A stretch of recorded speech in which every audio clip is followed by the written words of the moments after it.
महेश्वरा गुरु साक्षात परब्रह्म तस्मै श्री गुरुवे नमः। मातृदेवो भव पितृदेवो भव गुरुदेवो भव। मान्यवर उपस्थित प्रमुख पाहुणे, सन्माननीय शिक्षकवृंद, आदरणीय पालक तसेच माझ्या मित्रमैत्रिणींनो, सर्वांना माझा नमस्कार। आज आपण इथे आगळा वेगळा मनाला स्पर्श करणारा मातृपितृ गुरुवंदन कार्यक्रम साजरा करण्यासाठी येथे जमलो आहोत। या कार्यक्रमाचा मुख्य हेतू म्हणजे आपल्या जीवनातील तीन मुख्य आधारस्तंभांना म्हणजे आपले आई वडील आणि गुरुजनांना वंदन करणे। आपले मन चित्तशुद्ध ठेवून आई वडिलांची सेवा करणे हाच आपला धर्म आहे। हा एक भारतीय संस्कृतीने मिळालेला वारसा आहे। तो वारसा आपण एखाद्या समुद्राच्या मोत्याप्रमाणे जपायला हवे। मुलाला घडवणारी आई केवळ मुलालाच नव्हे तर साऱ्या जगाचा उद्धार करून जिच्या हाती पाळण्याची दोरी ती जगाला उधारी या म्हणीचा प्रत्यय आणून देते। आताच्या काळात तांत्रिक शिक्षण घ्यायचे म्हटले तर नीट, सीईटी, AITBLE यासारख्या प्रवेशात्मक परीक्षा द्याव्या लागतात, परंतु त्या काळी गुरुकुलात जाऊन कौशल्यपूर्ण शिक्षण घ्यायचे होते। त्यावेळी एक शिष्य एका गुरुकुलात जाऊन त्या गुरुपुढे थांबतो आणि त्यांना म्हणतो, तुमच्या गुरुकुलामध्ये मला कौशल्यपूर्ण शिक्षण घ्यायचे आहे। गुरुनी त्याला एक मंत्र जपायला सांगतात। त्याला शिक्षणाची खूप ओढ असते म्हणून तो होकार देतो। त्याला ते मंत्र रोज जपायला सांगतात आणि त्याला 3 महिने भेटायला वेळ देतात। तो आनंदाने घरी जातो आणि 3 महिन्यानंतर तो गुरुंना भेटण्यासाठी गुरुकुलाकडे येत असतो।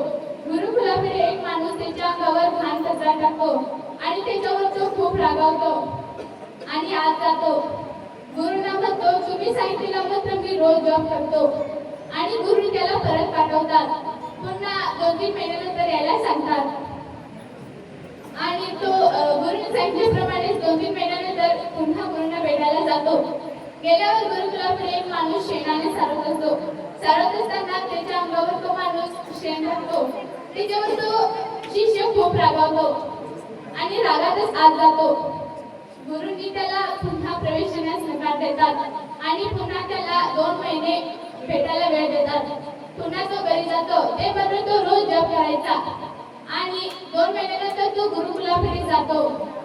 त्याच्या अंगावर एक माणूस घाण कचरा काय पण टाकतो, त्याला तो काहीही म्हणत नाही, उलट तो त्याला नम्रपणे नमस्कार करून आत जातो।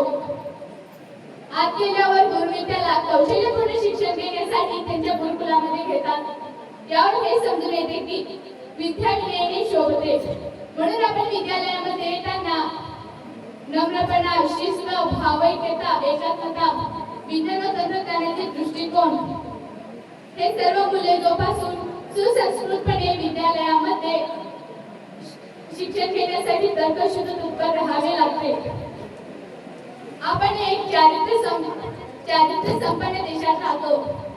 स्वामी विवेकानंदांचं एक उदाहरण सांगितलं म्हटलं तर स्वामी विवेकानंद ते देशाविदेशामध्ये फिरत होते आणि एका देशामध्ये त्यांनी भाषण करतात आणि तेथील एक माणूस सूट घातलेला त्यांना विचारतो की तुम्ही देशाविदेशामध्ये फिरता, तुम्ही आमच्यासारखे सूट का नाही वापरत? त्यावर स्वामी विवेकानंद म्हणाले की तुमच्या देशामध्ये तुमचे चारित्र्य, चांगले कपडे, चांगल्या राहणीमानावर ठरत असेल तर आमच्या देशामध्ये चारित्र्य नम्रपणावर संस्काराने ठरवतात।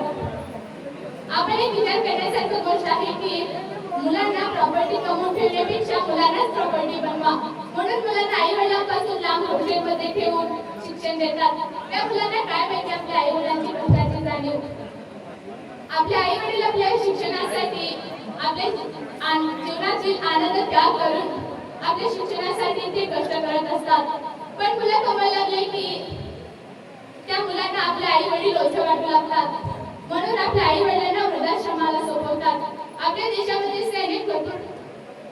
अनेक भरपूर उदाहरण पाहायला मिळतात, म्हणून मुलांना किमान 18 वर्षे तरी आपल्या जवळ ठेवून त्यांना चांगले शिक्षण, चांगले संस्कार देऊन चांगले संस्कार व माणुसकी, विश्वास, गुरुजनांचा आदर, नम्रपणा तसेच आपल्या कष्टाची जाणीव असू द्या। मुलांना आपले प्रॉपर्टी पेपर वाचता येईल किंवा त्या भाषेत तरी मुलांना शिक्षण द्यावे। सांगेन की गुरुकृपा आई वडिलांचा आशीर्वाद गुरुकृपा जिथे असते तिथे यशाचे दरवाजे आपोआपच उघडतात. पुनश्च एकदा मी मला घडवलेले माता पिता व गुरुजनांना अभिवादन करते. तसेच त्यांचा आशीर्वाद माझ्यावर सतत राहावा म्हणून मी प्रार्थना करते. मला स्टेजवर येऊन बोलण्याची संधी दिल्याबद्दल संयोजकांना तसेच तुम्ही शांतपणे ऐकून घेतल्याबद्दल माझ्या बरोबर शांतपणे ऐकून घेतल्याबद्दल तुम्हा सर्वांचे मी आभार मानते. धन्यवाद.